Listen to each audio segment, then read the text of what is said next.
OMG turned to SMH Wednesday night, and the Mets are now looking for some get-back Game 4 of the NLCS at Citi Field tonight after an 8-0 thrashing in Game 3. So let's talk about the NLCS with our New York Post Mets beat writer and reporter Mike Puma. Mike, that Mets magic seemed to wear off in that cold last night. First and foremost, thanks for joining us. We're talking about the second loss in this series where they've been shut out and they've been outscored 17-0 in those two games. So before we break down the series, can you give us your thoughts on Game 3? Yeah, they just never got the bats going. And, the one thing we've seen from the Mets in this postseason, it's been the one or two big innings where they do their scoring. We saw that in Game 2 out in Los Angeles where they got the grand slam from Vientos that carried them. We saw that certainly in the Phillies series where, there were games where they simply didn't score early, but they came around late in the 7th or 8th innings. Well, they never got that last night. You kind of thought maybe if they held it close at 2-0 or even 4-0, they would ultimately get that 8th or 9th inning rally, but the bullpen then gave up some runs. The gap got wider, but the rally never came. So yeah, as you mentioned, the two losses, they've been shut out here, and they have to get these bats back on track. All right, let's talk about the pitching duel that we saw last night. Walker Buehler and Luis Severino both went about 4 innings. Walker gave up 3 hits, walked 2, but he K'd 6. Severino, on the other hand, he gave up 3 hits, walked 4, and K'd 3. Why did Buehler have more juice than Severino last night?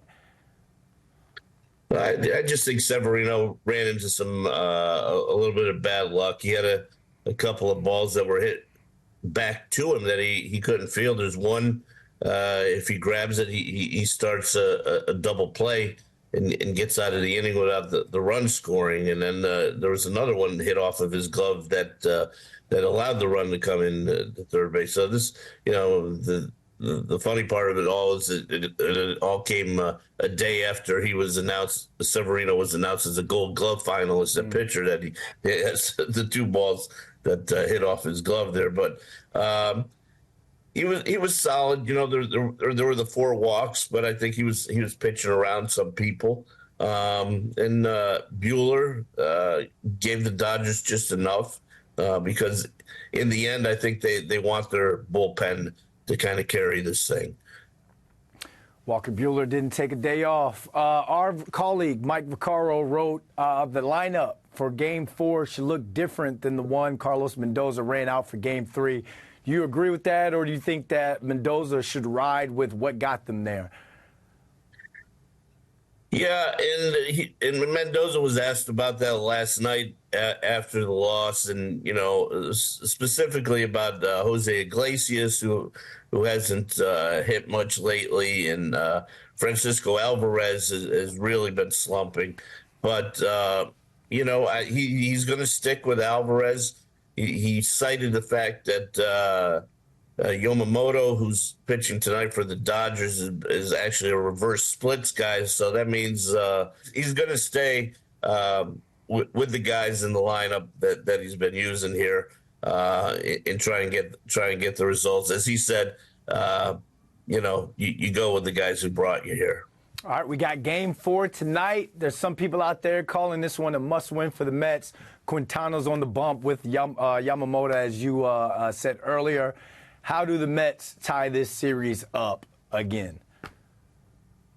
Well, it's going to start with the pitching and a good start from Jose Quintana, and he's been so good for them for most of this postseason and down the stretch. But you also, on the other side, you have Yamamoto, he pitched 5 shutout innings against the Padres in that NLCS clincher last week. He's their ace. I don't think they'll look to get too deep with him. If they could get another 5, maybe 6 out of him, they'd probably be happy. But the Mets have to try to score some runs early here, get on the board with Lindor in the top of that lineup, and then and build a little bit of a cushion for the bullpen. Well, we got ourselves some appointment TV for this Game 4 matchup. It all goes down at Citi Field tonight at 8:08 p.m. Make sure you guys check it out. Mike, thanks for joining us. All right, thank you.